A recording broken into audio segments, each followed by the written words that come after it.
কয়েক মাস আগেও দুই দেশের সম্পর্ক ছিল যুদ্ধের কিনারায়। এখন সেই সম্পর্কই আলোচনার টেবিলে।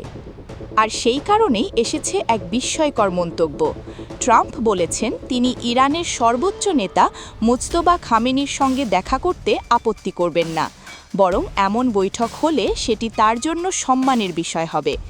তবে তিনি স্পষ্ট করেছেন এখনই বৈঠকের জন্য তিনি আগ্রহী নন, কিন্তু যদি ওয়াশিংটন ও তেহরানের মধ্যে একটি চুক্তি হয় তাহলে পরিস্থিতি বদলাতে পারে। সেক্ষেত্রে খামেনির সঙ্গে সরাসরি সাক্ষাৎ সম্ভব বলেও ইঙ্গিত দিয়েছেন তিনি। ট্রাম্পের ভাষায় এমন বৈঠক হলে তিনি সম্মানজনক আচরণ করবেন। এই বক্তব্য গুরুত্বপূর্ণ আরেকটি কারণ মার্চ মাসে ট্রাম্প মুজতবা খামেনিকে নিয়ে অনেক বেশি সমালোচনামূলক অবস্থানে ছিলেন, কিন্তু এখন তার ভাষায় অনেকটাই কূটনৈতিক নমনীয়তা দেখা যাচ্ছে। সম্প্রতি ট্রাম্প আরও দাবি করেছেন খামেনি চলমান আলোচনায় ভূমিকা রাখছেন। তিনি মনে করেন ইরানের সিদ্ধান্ত গ্রহণ প্রক্রিয়ায় এখনও খামেনির প্রভাব রয়েছে।